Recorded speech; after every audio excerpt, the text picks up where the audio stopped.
few months back, I visited the famous Macau street circuit as part of the Can F1 Handle series, a series on this channel where I take a modern F1 car to a track that has never been used for Formula 1 or hasn't seen an F1 car run there in a while, to see what it would take to bring the tracks up to snuff so that F1 could run there.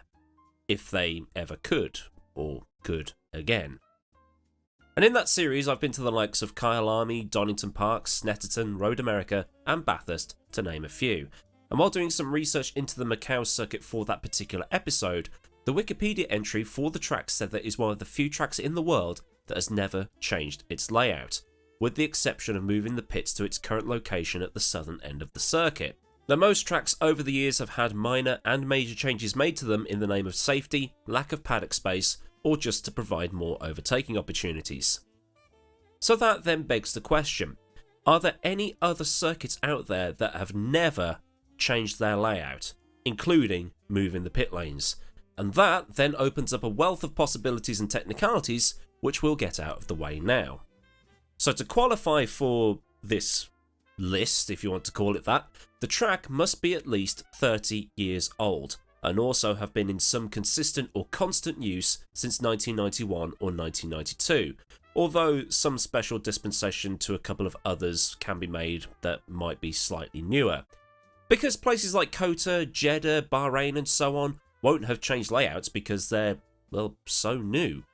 The consistent and constant use rule is to eliminate places like Phoenix, Caesars Palace, tracks like India and Korea and so on that were only on the F1 calendar for a couple of years or so and therefore couldn't change or just no longer exist. Oh, and no ovals, obviously. I'll also be ignoring circuits that have had temporary changes, such as the Oru chicane at Spa in 1994 as an example, but as we all know, Spa went from that massive 7-mile track to the current layout, so well, that's immediately off the contenders list anyway. Permanent chicanes and corner reprofiles, however, will class as layout changes because lap records will change as a result. The tracks I'm going to be looking at today are mostly Formula 1, but we'll also look at other historic tracks used in endurance racing and racing in Britain as well because, well, it's where I'm from and I know the British tracks pretty well. So if I've missed any NASCAR or IndyCar tracks, cope, and other online phrases. Which does lead me into a final point that if I was to cover every track on the planet, we'd be here all day. So just because I didn't name the track you were thinking of, I haven't forgotten or deliberately ignored as some people have claimed on other videos.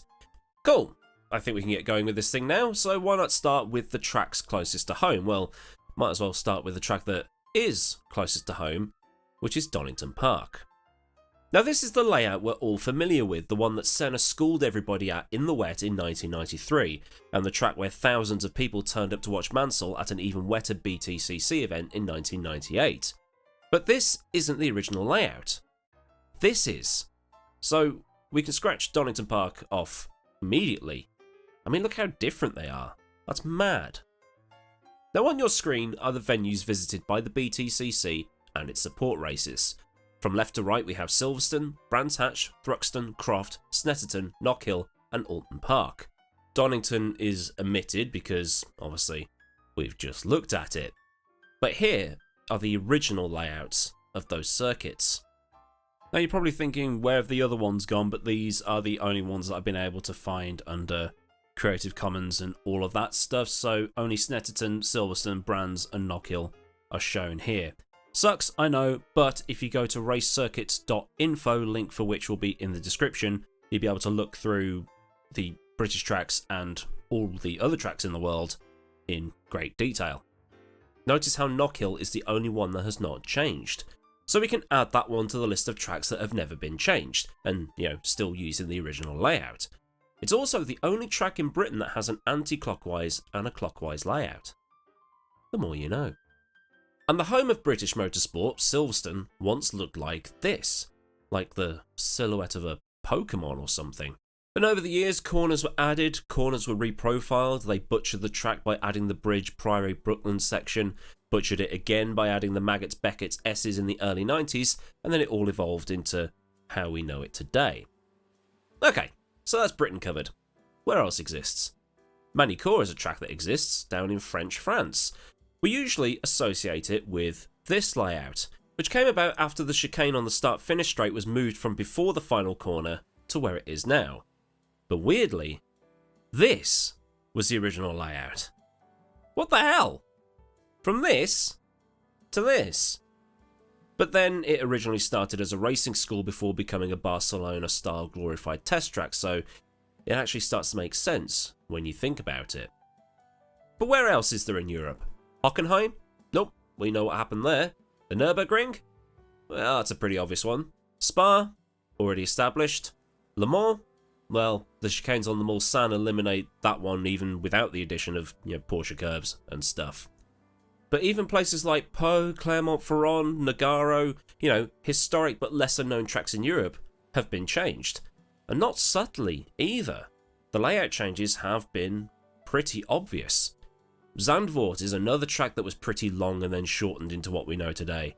The Hungaroring has had many changes, most notably to Turn 1, the removal of the second chicane, and other bits of reprofiling work. So we will abandon Europe and go somewhere else. Let's head over to Japan. Fuji was changed between that famous race in 1976 and when F1 last visited in 2008.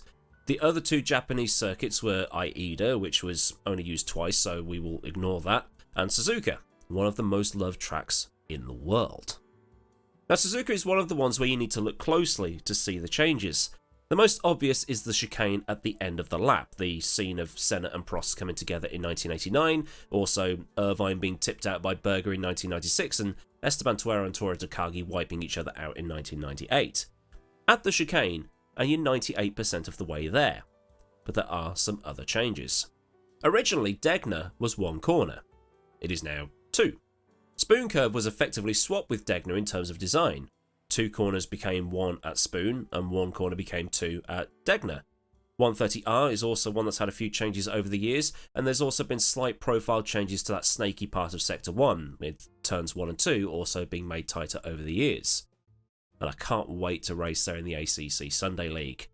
But that's what I like about this one, the changes aren't as obvious as they were to somewhere like, say, Kyalami, where the track that originally existed is nothing like the one we see now.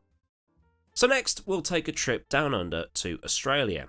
There would actually be a contender for somewhere to add to the list of tracks that have never changed, as Melbourne was untouched until recently, as they're reprofiling a couple of the corners and eliminating one of the chicanes by making it effectively the same line I've been taking through there since F1 97. It would also be a track to put on the exceptions list since it's 26 years old rather than 30. Bathurst has changed. The Conrod Straight used to run totally straight between the Elbow and Murray's, but the Chase chicane was added in the late 80s to slow the cars down. The rest of it though, well, that's all original save for some smoothing out of the tarmac, but it's a change and we have to factor it in. But what about Adelaide? Now, the original Grand Prix circuit that was used between 1985 and 1995 was totally unchanged. It was abandoned for 1996 when it moved to Melbourne, and the Australian V8 supercars visited that Grand Prix layout one last time in 2000, on an unchanged layout. Then in 2001, the V8 swapped to the shorter layout that spits the cars onto the long straight about halfway down where the F1 cars were running. But in 2002, that corner, turn 8, was reprofiled to make it the epic right-hander it is today. So it is all original, but at the same time, not. But we will add it to the list because it was totally unchanged for F1 purposes, and was only changed for touring car purposes. I also thought we'd have a look at Phillip Island and might be able to add that one to the list, but they made a change to Honda Corner in 1989. Drat. So we'll close things off by heading to North America. Now, North America has some highly underrated tracks like Road America and Road Atlanta, and a lot of people love Laguna Seca. Road Atlanta had that fake chase, as I like to call it, added in the 90s or so, and the original layout of Laguna Seca was this, which I'm assuming ran around the perimeter of the dry lake that it occupies. And that's what Laguna Seca means. Dry lake. In Espanol. But the one I didn't know about, and surprised me because I thought it was all original, was the Circuit Gilles Villeneuve in Montreal, Canada. I never knew that once upon a time the pit straight was immediately after the hairpin, and the straight that we see today that runs from the hairpin to the final chicane had two chicanes on it, with a wiggly bit before what we now know as Turn 1. In 1994 and 1995, a temporary chicane was added to slow the cars down on that backstretch, with the pits moved to their current spot in 1988. That straight was then completely straightened out for 1996. Like I said, it's a new one for me. I always thought it was untouched and would make it onto the list, but then again, thinking about it, they extended the pit lane in the early 2000s to come out into turn 2 rather than just before turn 1.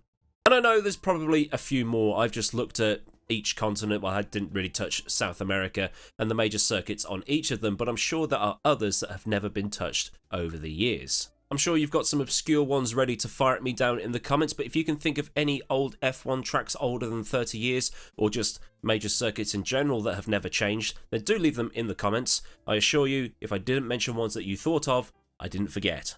I just can't physically name every single track.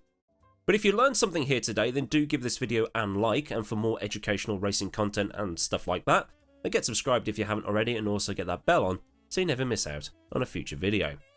Massive thanks, as always, to the patrons of Patreon for the continued support. And if you want to help support me at a more personal level to help cover the costs of image licensing and stuff like that, you can help out by following the link in the description, as well as finding links there to my socials and also to Discord.